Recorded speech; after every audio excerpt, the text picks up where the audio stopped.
You'd think that a company that missed earnings by 27% and revenue by 6% would have its stock crushed, right? But this stock actually jumped 12% after earnings, and it's up about 20% this year. So what did Wall Street see that investors missed? Well, I went through the power capacity numbers, the contract backlog, and the balance sheet myself, and what I found changes the entire revenue trajectory from here. In this video, I'm going to break it down into 3 parts. First, the financials and why the market ignored the misses. Then, the growth engine that's tied to hyperscalers. And finally, the real risks that could derail the story. Because if you're holding Nebius or even thinking about buying it, missing this shift could cost you. Now, if you're new to the channel, hello, my name is Rick Orford. I'm a Wall Street Journal best-selling author, been trading since 1999, and no, I'm not a financial advisor. That's a good thing. I break down the numbers so retail investors like us can make smarter, more confident decisions with our money. Now, before I begin, I wanted to thank Seeking Alpha for the data in this video. If you'd like to follow along, go ahead and scan this QR code or click the link in the description, and they'll give you a free trial and a nice discount just because you used my link. So let's get right into it, starting with the numbers that spooked everyone and why the market didn't really care. On February 12, 2026, Nebius Group reported fourth quarter and full year 2025 earnings. And honestly, on paper, the results, they look kind of disappointing. Diluted EPS came in at negative 68 cents for the quarter. That's a loss, missing the consensus by over 27%. Revenue landed around $22.7 million, which also missed by 6%. And for the full year, revenue hit $529.8 million, roughly 3.7% below what the street was expecting. Now, the one bright spot, annual diluted EPS actually beat estimates by about 14.6%, coming at $1.40. But here's the part that doesn't add up.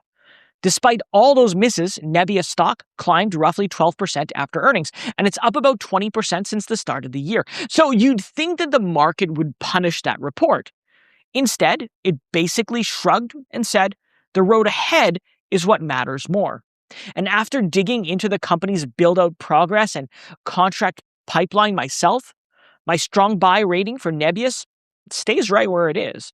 So what exactly did investors see in this report? Well, that was the first question that went through my head after I saw the stock rally. And after a closer look, the simplest answer is the capacity build-out pace blew past expectations, and it changes the entire revenue potential going forward.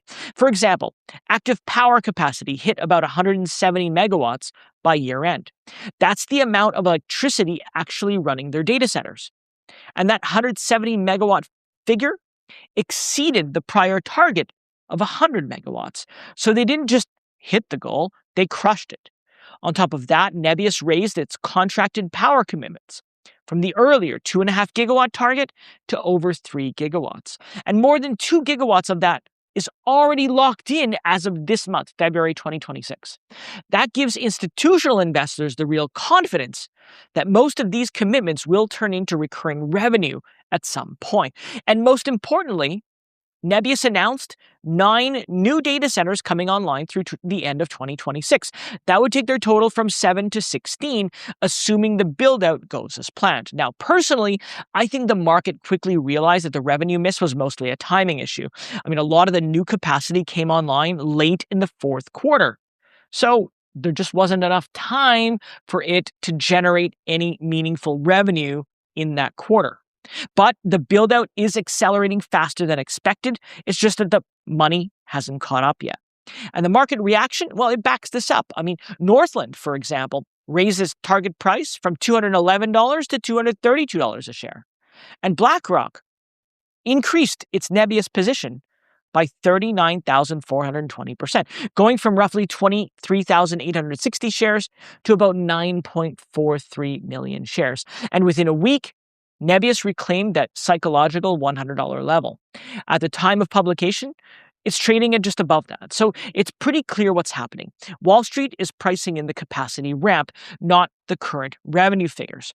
That 170 megawatt achievement, it matters much more than the current quarterly top line could have ever shown at this stage. Why?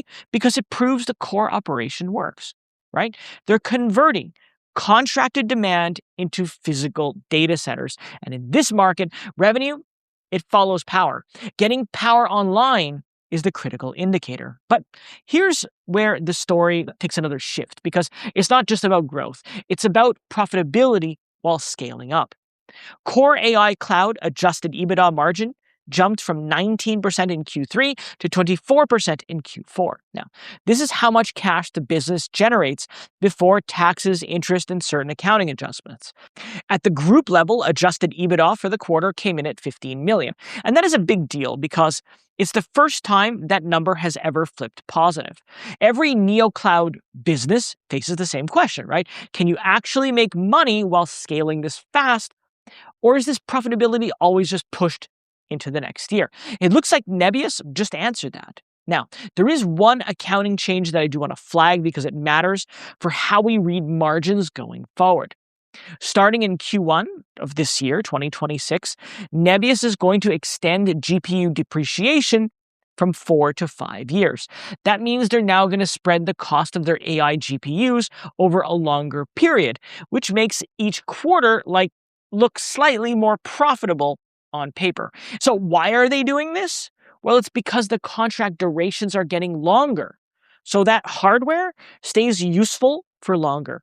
So when we compare Q1 2026 margins to Q4 2025, do keep that change in mind because we're not talking apples to apples anymore. It will slightly flatter those numbers. Now, that profitability milestone does raise the next logical question. I mean, you'd think scaling this fast would require heavy borrowing or dilution, right? This is where the spending picture comes in. Now, I got to be honest. Nebius's $16 to $20 billion CapEx or spending guidance, well, it spooked me at first. That's roughly 5 times what Nebius spent in 2025, which is $5 billion. But here's the key. Over 60% of that planned CapEx spending program is funded already by customer prepayments and operating cash flow. Customers are literally putting up money in advance for the data centers to be built for them. And that tells you how scarce computing power is right now. And because of that demand, Nebius ended 2025 with 0 corporate debt and no asset-backed financing, entirely by choice. They closed the year with $3.7 billion in cash and generated $834 million in operating cash flow in Q4 alone, mostly from upfront contract payments. And on top of that, they've got around a $1.57 billion in deferred revenue. That's money already paid but not yet recognized as revenue. And their at-the-market equity program hasn't even been touched. So what about the remaining 40% of their spending plan? Well, that money's going to need to come from somewhere, right? I mean, we're talking about $6.4 to $8 billion.